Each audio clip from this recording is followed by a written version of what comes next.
Alhamdulillah, puja adarat Maha suci dan Allah Ta'ala, selalu salam atas Muhammad Faule Umar Rasul Anbiya.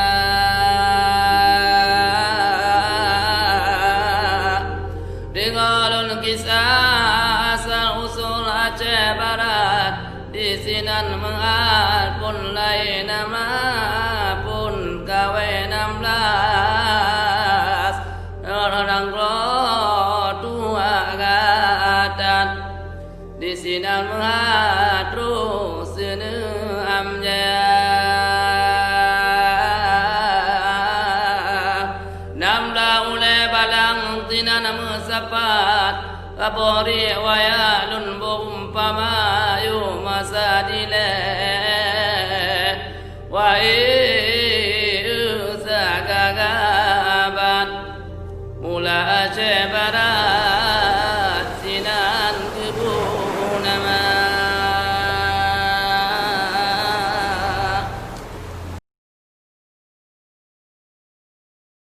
Assalamualaikum sahabat Anastory semuanya. Kali ini aku akan membahas sebuah kota penuh dengan sejarah, yaitu kota Meulaboh. Mau tahu kan bagaimana kisah lengkapnya? Yuk simak ceritanya hingga selesai.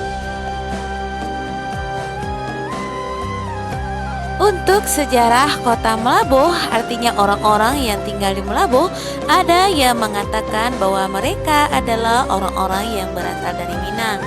Namun ada juga yang mengatakan bahwa seorang Teku Laksamana Nantasetia dikirim oleh Raja Iskandar Muda pada abad ke-16 yang kekuasaannya sampai ke Sumatera Barat atau Minang. Ia dikirim sebagai Laksamana sekaligus gubernur perwakilan ke tanah Minang tersebut hingga abad ke-18. Pada abad ke-18 terjadilah Perang Padri yang kemudian sebagian orang-orang Aceh yang tinggal di Minang akhirnya merasa tidak nyaman dan mereka sebagian pulang ke kampung dan membuka pemukiman mereka di Rantau 12 atau lebih dikenal pada saat itu dengan nama Pasikaram. Bukti dari sudah adanya kota Meulaboh dari dulu berdasarkan peta ilmuwan yang naskah aslinya salah satunya berada di Turki menyebutkan pada abad ke-18 kota Meulaboh disebut dengan Analabu. Bukti lainnya adalah dari Tarik Sultan Alaiddin Shah keempat yang menyebutkan Sultan Said Aidil Mukamil berkuasa di Aceh tahun 1588 yang dilanjutkan oleh cucunya Sultan Iskandar Muda pada tahun 1904. Kota Meulaboh sudah memiliki hubungan dengan negara-negara Eropa sebagai bandar pelabuhannya kapal. Sebuah pendapat dari Agustin W.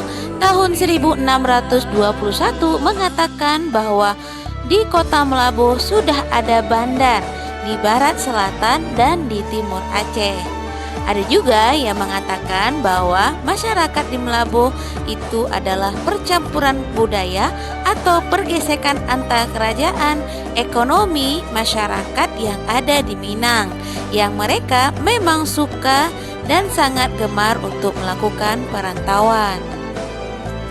Sejak dibangunnya terusan Suez, Aceh khususnya kota Meulaboh menjadi jalur penting sebagai perlintasan kapal-kapal Eropa karena mereka tidak harus memutar ke selatan Afrika namun langsung melintas Samudra Hindia menuju negara Asia.